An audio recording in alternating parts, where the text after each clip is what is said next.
Chapter 7. Ananda, each of these categories of beings is replete with all 12 kinds of upside-down states, just as pressing on one's eye produces a variety of flower-like images. With the inversion of wonderful perfection, the truly pure bright mind becomes glutted with false and random thoughts. Now, as you cultivate towards certification to the samadhi of the Buddha, you will go through 3 gradual stages in order to get rid of the basic cause of these random thoughts. They work in just the way that poisonous honey is removed from a pure vessel that is washed with hot water mixed with the ashes of incense. Afterwards, it can be used to stop sweet dew. What are the 3 gradual stages? The first is to correct one's habits by getting rid of the 18 causes. The second is to truly cultivate, to cut out the very essence of karmic offenses. The third is to increase one's vigor, to prevent the manifestation of karma. What are 18 causes? Ananda, the 12 categories of living beings in this world are not complete in themselves, but depend on 4 kinds of eating. That is, eating by portions, eating by contact, eating by thought, and eating by consciousness. Therefore, the Buddha said that all living beings must eat to live. Ananda, all living beings can live if they eat what is sweet, and they will die if they take poison. Beings who seek samadhi should refrain from eating 5 pungent plants of this world. If these 5 are eaten cooked, they increase one's sexual desire. If they are eaten raw, they increase one's anger. Therefore, even if people in this world who eat pungent plants can expound the 12 divisions of the Sutra canon, the gods and immortals of the 10 directions will stay far away from them because they smell so bad. However, after they eat these things, the hungry ghosts will hover around and kiss their lips. Being always in the presence of ghosts, their blessings and virtue dissolve as the days go by, and they experience no lasting benefit.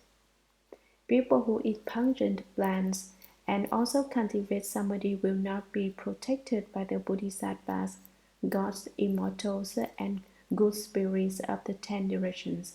Therefore, the tremendously powerful demon kings, able to do as they please, will appear in the body of a Buddha and speak Dharma for them, denouncing the prohibitive precepts and praising lust, rage, and delusion. When their lives end, these people will join the retinue of demon kings. When they use up their blessings as demons, they will fall into the unintermittent hell. Ananda, those who cultivate for Bodhi should never eat the 5 pungent plants. This is the first of the gradual stages of cultivation. What is the essence of karmic offenses? Ananda, beings who want to enter samadhi must first firmly uphold the pure precepts. They must sever thoughts of lust, not partake of wine or meat, and eat cooked rather than raw foods. Ananda, if cultivators do not sever lust and killing, it will be impossible for them to transcend the triple realm. You should look upon lustful desire as upon a poisonous snake or a resentful bandit. First, hold to the South-Hero's 4 or 8 parajikas in order to control your physical activity. Then cultivate the Bodhisattva's pure regulations in order to control your mental activity. When the prohibitive precepts are successfully upheld, one will not create karma that leads to trading places in rebirth and to killing one another in this world. If one does not steal, one will not be indebted, and one will not have to pay back past debts in this world. If people who are pure in this way cultivate samadhi, they will naturally be able to contemplate the extent of the wounds of the 10 directions with the physical body given them by their parents. Without need of the heavenly eye, they will see the Buddhas speaking Dharma and receive in person the sagely instruction. Obtaining spiritual penetrations, they will roam through the 10 directions, gain clarity regarding past lives, and will not encounter difficulties and dangers. This is the second of the gradual stages of cultivation. What is the manifestation of karma? Ananda, such people as these who are pure and who uphold the prohibitive precepts do not have thoughts of greed and lust, and so they do not become dissipated in the pursuit of the six external defiling sense objects. Because they do not pursue them, they turn around to their own source without the conditions of the defiling objects. There is nothing for the sense organs to match themselves with, and so they reverse their flow, become one unit, and no longer function in 6 ways. All the lands of the 10 directions are as brilliantly clear and pure as moonlight reflected in crystal. Their bodies and minds are blissful as they experience the equality of wonderful perfection, and they attain great peace. The sacred perfection and pure wonder of all the first comers appear before them. These people then obtain patience with the non-production of dharmas. They thereupon gradually cultivate according to their practices until they reside securely in the sagely positions. This is the third of the gradual stages of cultivation. Ananda, these good pupils' emotional love and desire are withered and dry. The sense organs and sense objects no longer match, and so the residual habits do not continue to arise. By means of their complete wisdom, they understand that attachments of the mind are forms. The bright perfection of their wisdom nature shines throughout the 10 directions, and this initial wisdom is called the stage of dry wisdom.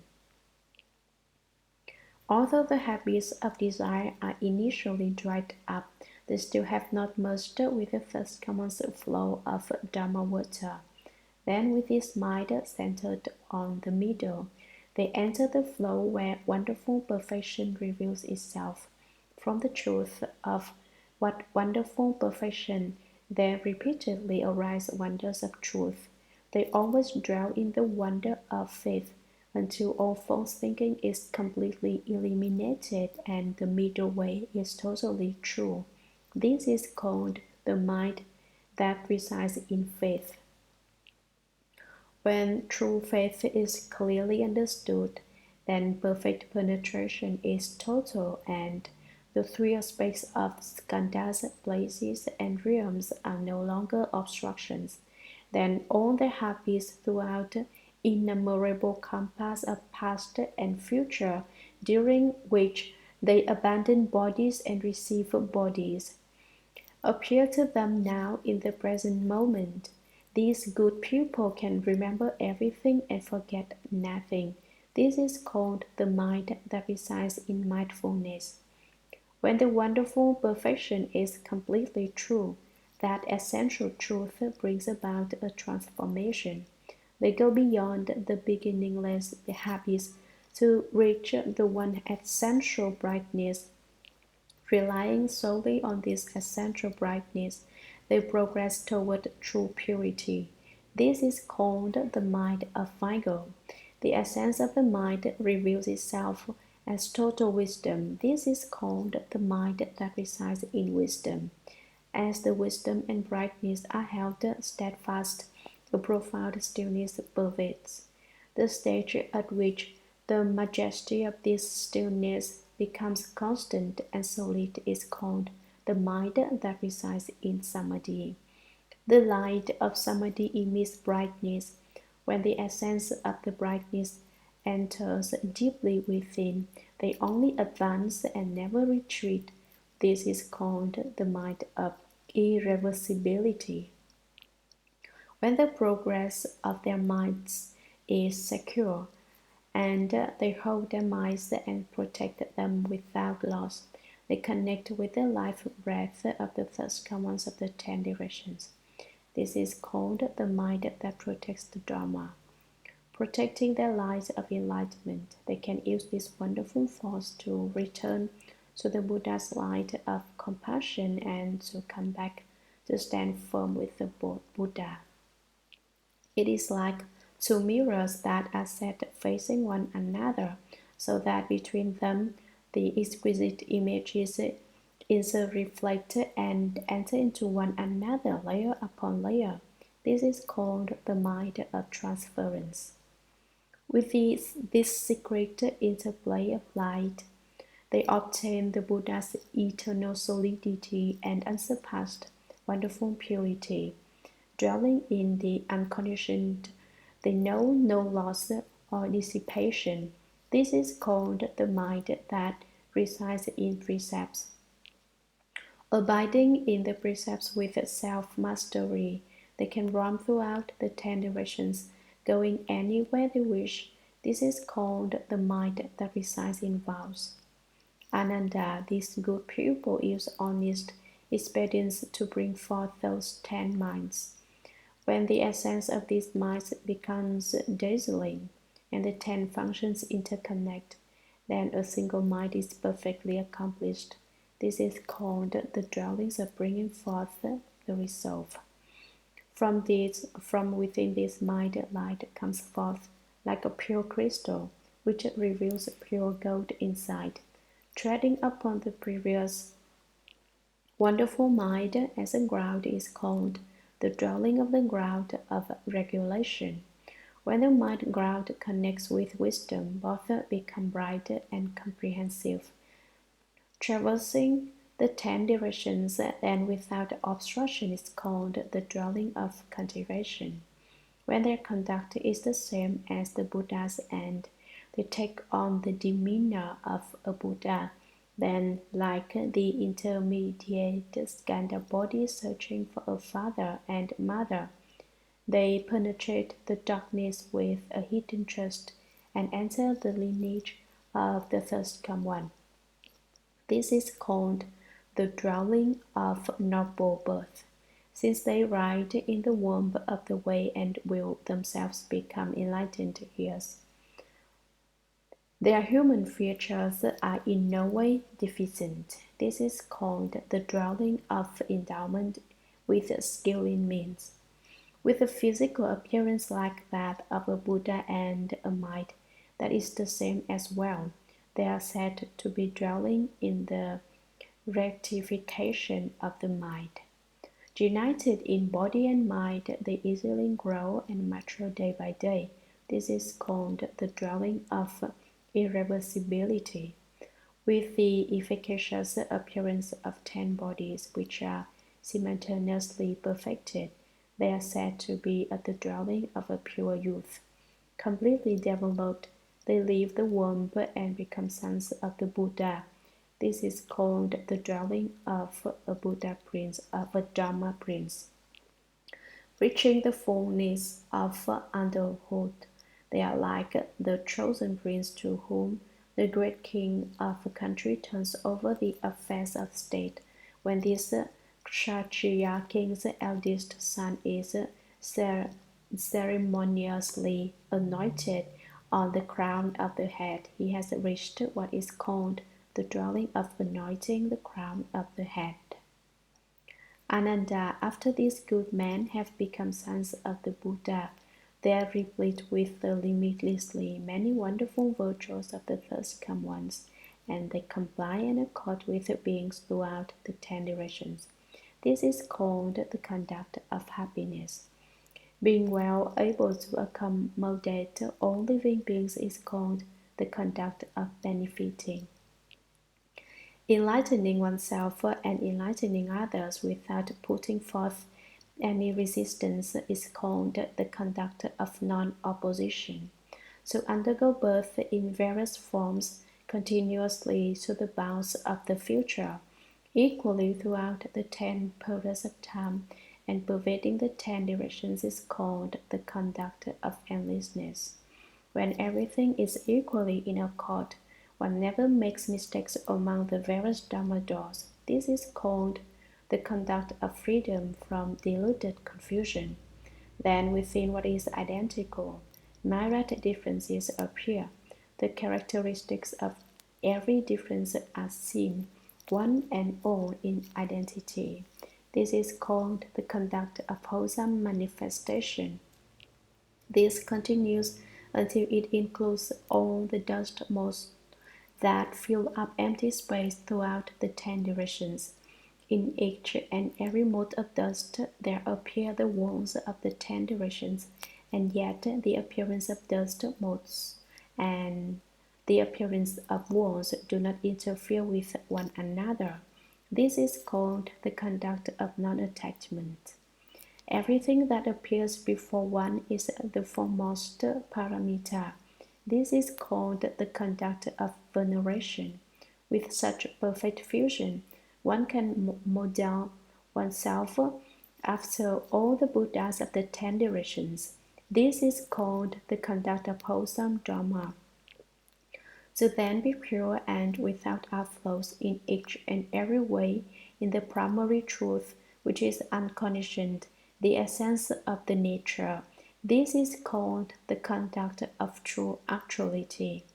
Ananda, when these good men, replete with spiritual penetrations, have done the Buddha's work, are totally pure and absolutely true, and remain distant from obstacles and calamities, then they take living beings across while casting aside the appearance of taking them across. They transform the unconditioned mind and go toward the path of nirvana. This is called the transference of saving and protecting living beings, while apart from the appearance of living beings. To destroy what should be destroyed and to remain far removed from what should be left behind is called the transference of indestructibility. Fundamental enlightenment is profound indeed, an enlightenment equal to the Buddha's enlightenment. This is called the transference of sameness with all Buddhas. When absolute truth is discovered, one's level is the same as the level of all Buddhas. This is called the transference of reaching all places. Worlds and thus commons include one another without any obstruction. This is called the transference of a treasury of inexhaustible merit and virtue. Since they are identical with the Buddha ground, they create causes which are pure at each and every level. Brilliance emanates from them as they rely on these causes, and they go straight down the path to nirvana. This is called the transference of following in accord with the identity of all good rules. When the true rules are set down, then all living beings in the 10 directions are my own nature. Not a single being is lost as this nature is successfully perfected. This is called the transference or contemplating all living beings equally. All dhammas are themselves apart from all appearances, and yet there is no attachment either to their existence or to separation from them. This is called the transference of the appearance of true suchness. That which is thus is truly obtained, and there is no obstruction throughout the 10 directions. This is called the transference of unfettered liberation. When the virtue of the nature is perfectly accomplished, the boundaries of the Dharma realm are destroyed. This is called the transference of the limitlessness of the Dharma realm. Ananda, when these good men have completely purified these 41 minds, they further accomplish 4 kinds of wonderful, perfect additional practices. When the enlightenment of a Buddha is just about to become a function of his own mind, it is on the verge of emerging but has not yet emerged, and so it can be compared to the point just before wood ignites when it is drilled to produce fire. Therefore, it is called the level of heat. He continues on with his mind, treading where the Buddhas tread, as if relying and yet not. It is as if he were climbing a lofty mountain to the point where his body is in space, but there remains a slight obstruction beneath him. Therefore, it is called the level of the summit. When the mind and the Buddha are two and yet the same, he has well obtained the middle way. He is like someone who endures something when it seems impossible to either hold it in or let it out. Therefore, it is called the level of patience. When numbers are destroyed, there are no such designations as the middle way or as confusion and enlightenment. This is called the level of being first in the world.